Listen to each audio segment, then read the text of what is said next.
Welcome to the 4D Talks, a series of brainstorm sessions with people who perceive architecture beyond the three dimensions. The goal of these meetings is to discuss what this extra quality, this fourth dimension of architecture can be and how much it impacts the built environment. Today's fourth dimension that I would like to brainstorm on is light.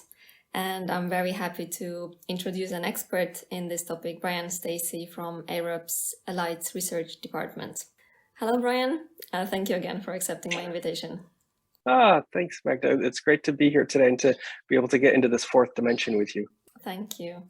For me, light is the fourth dimension because we can look at it sort of from two perspectives. On one hand, it can be the dimension that you design, so something that you can have full control over. But on the other hand, we can use it as a design tool to achieve a bigger goal, right? Like a well-being of the users of the space. And that's exactly where I came across the topic of circadian light, which is something I think you can tell me a little bit more about. So what is that and why does it have such a big impact on the users of the space? Well, a really great topic around circadian. We have a biological clock, all of us, and that is typically tuned to the natural light cycle that we all experience in our body. It goes through what most people might recognize as some circadian rhythms, really, and it's really about what is a typical circadian cycle for a person, and most humans follow the same cycle. If of course you have shift workers, but even with shift workers overnight, that leads us to one of the reasons we can talk about in a minute of why a circadian lighting system approach is valuable. But a circadian lighting system works to be able to help create a lighting condition that is responsive to that natural circadian cycle and has the right type of light to be able to trigger those sorts of responses in a human. Yeah, and as I've done a little research on that topic as well. So one thing, what it does is it can basically make people recover faster, right? So it can be used in the hospitals, for instance. Do you know the projects where it actually was introduced and how much of an actual impact? Like, can we actually be talking about some numbers, like percentage-wise, or like how much faster it's working, or it's?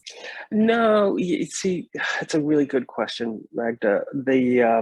I've got to kind of think about how we kind of approach the topic, because there's a couple areas inside of a healthcare setting where you actually see benefit, right? And I alluded a little bit earlier to shift workers, which we can talk about in a moment, but also you do have patient recovery factors that do speed up. What we find is, particularly in some regions, like particularly in the US, we have HIPAA that typically likes to kind of protect patient privacy. So a lot of times those numbers are not published out, generally out, but you will hear a lot of hospital administrators or scientists kind of refer back to the fact that, yes, there was kind of a notable decrease in recovery time for a number of patients here. And so it's something that is, I'll put it this way: when you look at maybe one of the more progressive healthcare systems out on the West Coast, Kaiser Permanente, they've made a couple of very big plays actually with their circadian lighting system and putting it in a number of their hospitals, particularly in areas where it can be deemed to do the most for patient recovery. You obviously, you might not put it in a particular, particular neo, in a NICU, where you've got a neonatal, for babies basically, but you might be thinking about it in other areas of a facility. So, then, there's another way to be able to look at this, which is kind of on the worker side too.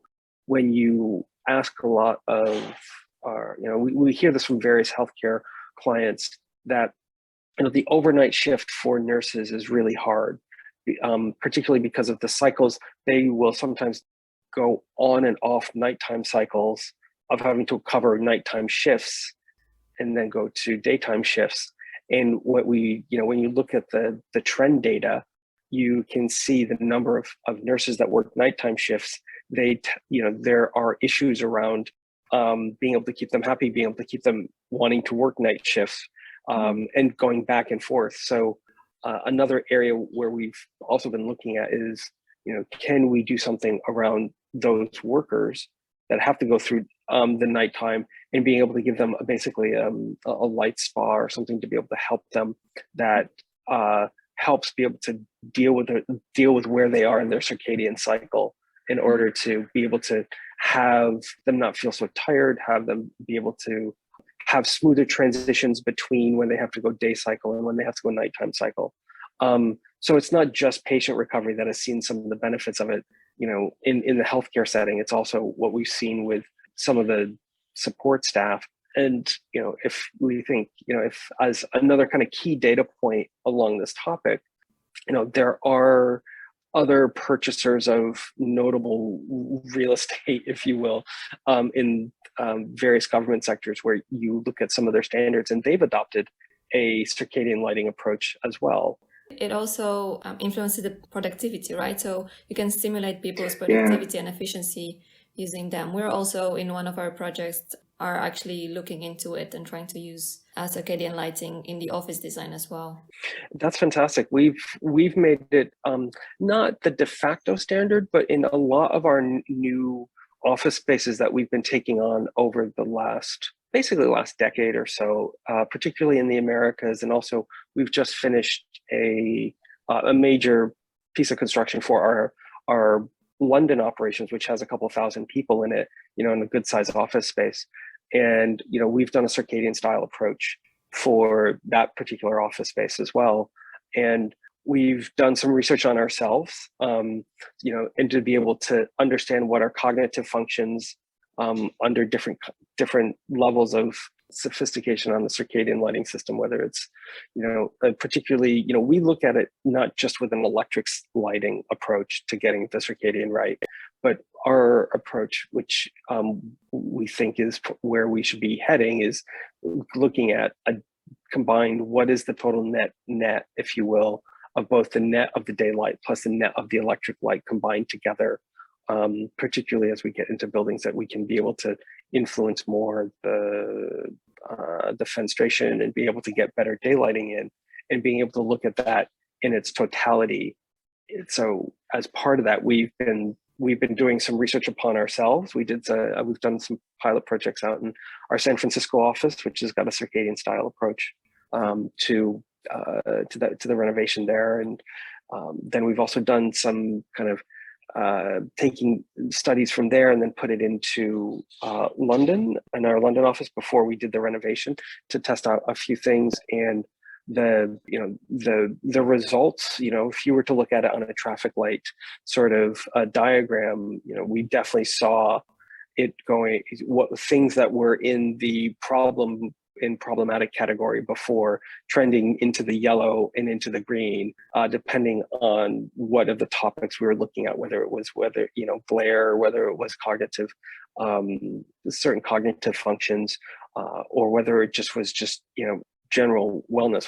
And we've noticed a lot of things around more consistent activity, productivity, but also we've had a lot less reporting of people saying, I just can't get a good night's sleep, which then has, we've all had that experience with a bad night's sleep, of what happens when you get that your next day is not good, you're not productive. You also then set yourself up for potentially getting run down a little bit, and that starts a vicious cycle of just catching a cold or whatever the case may be in these days. Mm-hmm.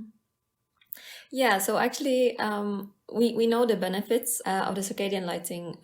What do you think could be potential risks? Because on one hand, we know that it's still, the research has been going for many, many years now, but we don't really know the long-term consequences, right? Like in theory, it is sort of playing with stimulating people's productivity, creativity, whatsoever. In theory, it could turn out to be something that's causing, I don't know, insomnia. What are the potential risks in your point of view? Yeah, one of the bigger risks is letting a system become unmonitored and letting it not be maintained, because then you do have the potential for the control. Like if something were to go haywire on a controls update that happens automatically in the background, and then all of a sudden we have big spikes in the 6500K that extend beyond 7 p.m. Yeah, you would then have potentially stimulating and keeping people up, right? That so when we look at it, though, what we've found normally is that when things like that start to happen, and we had this instance actually in our office in Boston where we got well certified with the circadian. But the whole office is well certified, but that's the circadian component.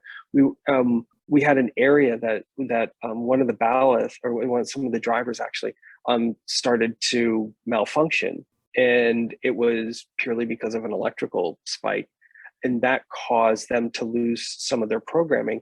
But it was so obvious because everyone was so used to such a smooth operation, and then all of a sudden you had this thing that stuck out like a sore thumb. And because there were enough people who really are in tune with the circadian system, even people who just are not engineers, some of it was actually one of our folks in the finance department that actually said, wait a minute, this doesn't look right, and then all of a sudden, so like when I think about the reporting nature of that versus when we even have just like regular light lamps out, like half the time in our offices that don't have a circadian system, our maintenance can go longer than it does with a circadian system.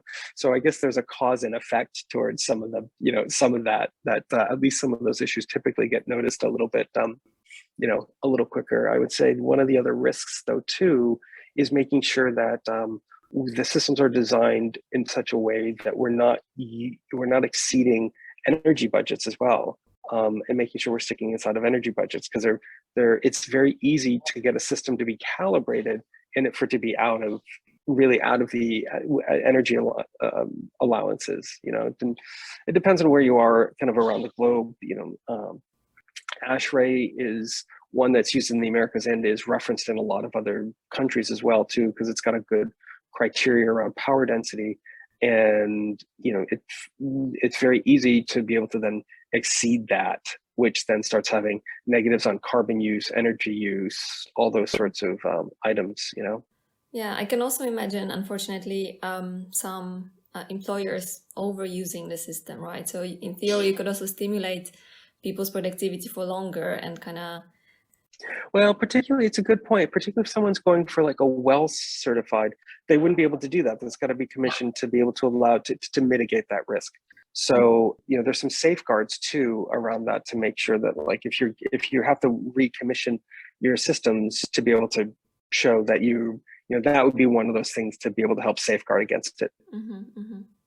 And in complete theory, do you think this system could also change architecture in a way that we would start digging and building underground and using this light as a sort of, an alternative to the natural light? Because, we are dealing with the problem of sky's the limit in theory, but there's less and less space and people are considering actually building underground. Do you think if the system got developed in such a way that it would stimulate it even better, would that be an option?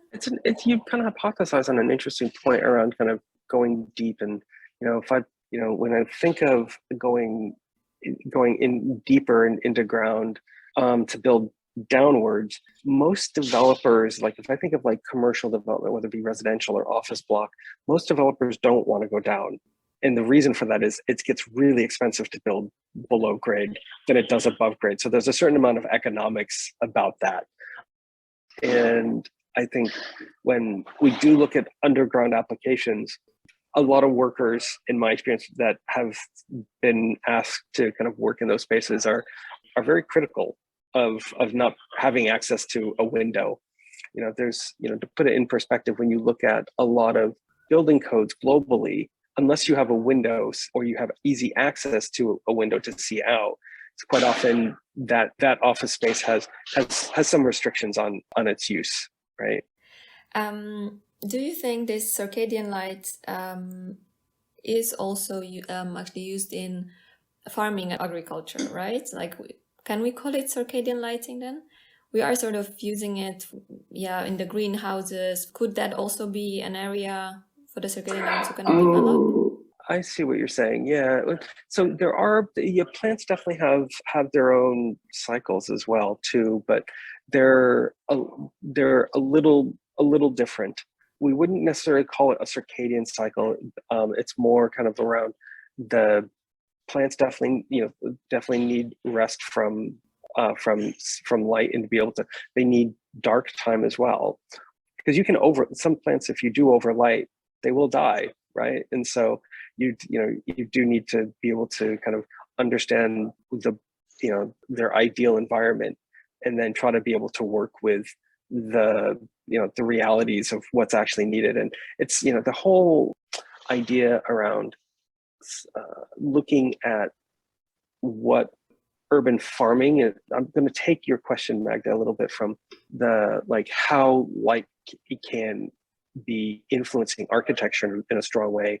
We think about right now where food comes from, and food is sometimes shipped thousands of miles, which is really not that sustainable in the long run.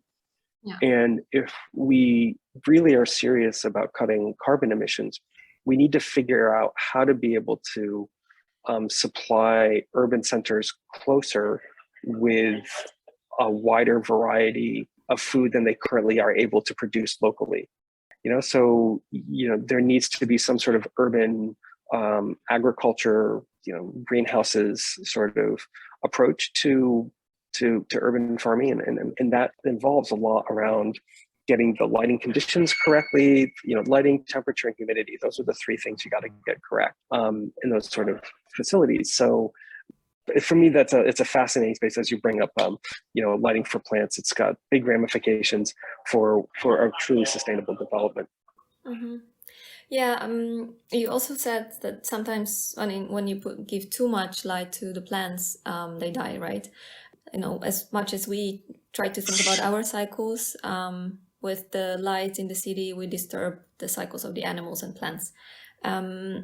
So do you think, or do you know if there is already research done on that topic to maybe think about the light that follows all our cycles, but in the end, the lamps that still sort of allow us to feel safe? Because in the end, it's also about feeling safe in the city, right? You don't want to just turn all the lights off. And it's a fascinating kind of conundrum, right? And we've actually been doing some research at the firm around a couple different areas that all relate to this topic around nighttime lighting. And so one of them is around what we're calling kind of lighting and nighttime vulnerability assessments, and looking around and kind of working with local community groups to understand what is it about the nighttime experience that is making people feel vulnerable or feel unsafe, right? And we all just think more light causes it is safer.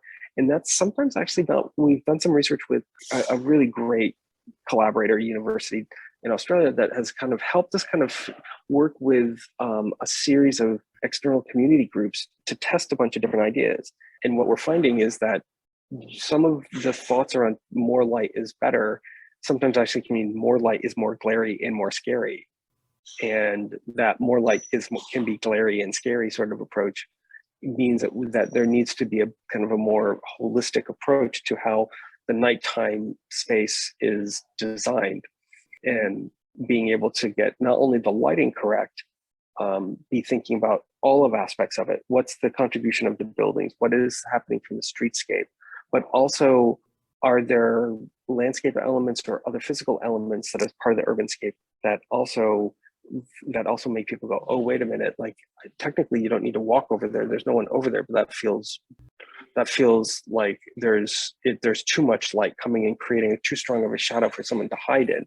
And so there's some really interesting findings around this that we've been finding as part of this. It really is a global research project that we've been undertaking, and we've been comparing that with some of the work that has happened previously around nighttime biology for animals, particularly as we, with cities, are starting to encroach more and more and more into rural habitats, or even when everyone loves to be on the water's edge, and and developers would love to build on the water's edge because you can get premium prices for water views, right? But that then starts encroaching on things like turtle seats, and I don't think much about it sometimes, maybe, but it's a big deal. And then you think about other areas with bats. Well, bats are a critical component to the total ecosystem because of how they are as natural predators to different things. And so it just become, you start kind of adding up a couple small points that might be just small individual points, and then all of a sudden you realize they snowball, and we need to be thinking more sensitively around what is it that nighttime light is doing to turtle habitation, right? And then all of a sudden, do we have a whole species of turtles that are no longer with us because they're drawn to blue light when we shouldn't be using cool blue light because they think it's the moon, and they have to come out and go towards the moon, and that's part of their natural mating cycle. So the nighttime, urban lighting in the nighttime is really, it's really multifaceted. Mm-hmm. Yeah, these days, we can use lamps with like different light waves, with like different types of light. There's also this project, I'm not sure if you're familiar with that one, by the Dutch studio Roosehade. It's called Urban Sun, I think. Yeah, Urban Sun. And that's the street light, which basically can disinfect the area that shines upon.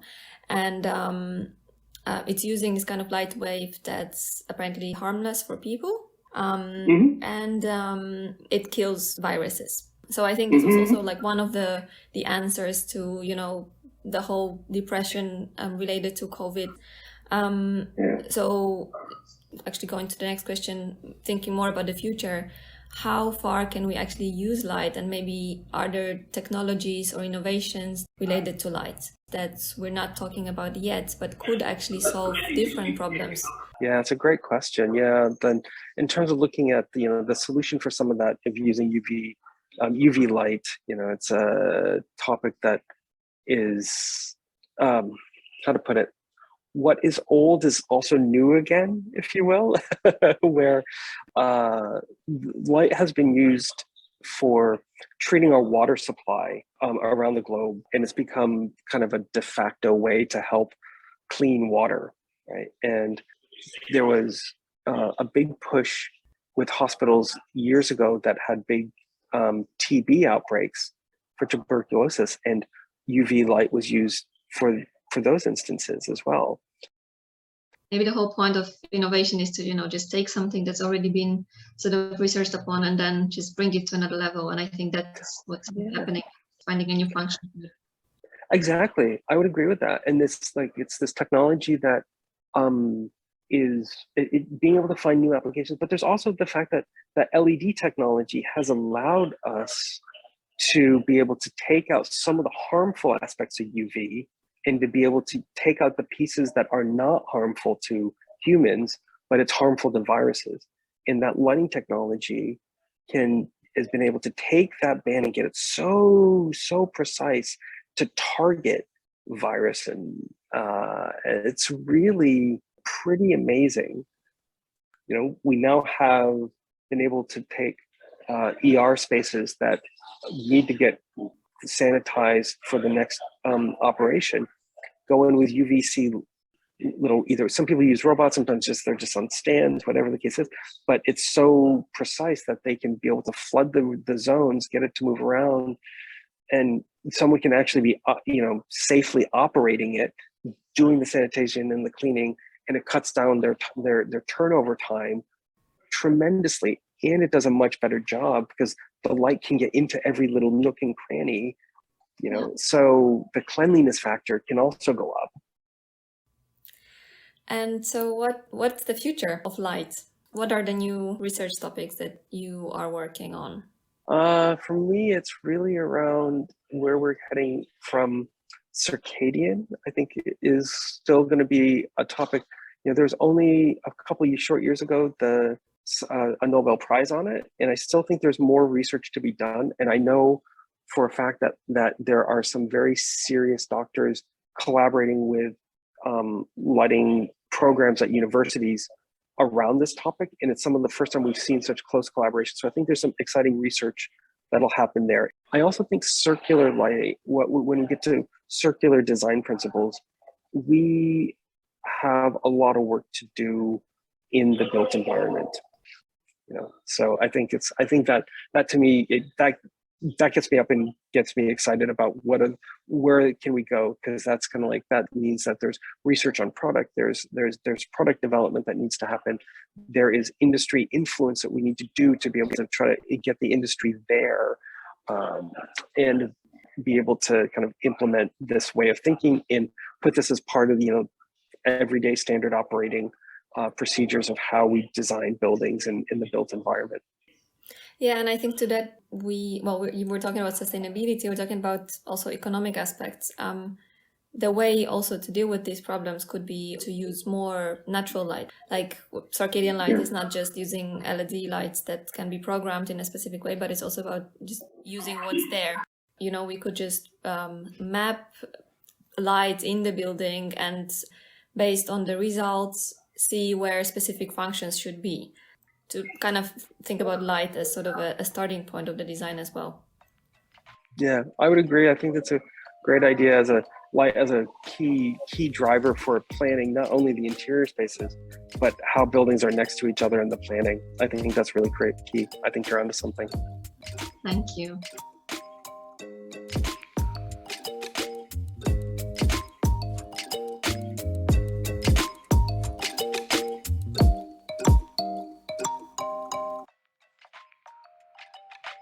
Thank you all for listening. I hope you enjoyed this episode. If you want to share your thoughts on the topic, just find me on Instagram at 4dbrainstorm or simply send an email to 4dbrainstorm@gmail.com. I'm happy to keep discussing it further. If you're interested to know more about what I do, you can also check out 4dbrainstorm.com, a platform for free brainstorming in all dimensions and fields. Join the brainstorm and let's discover the fourth dimension together.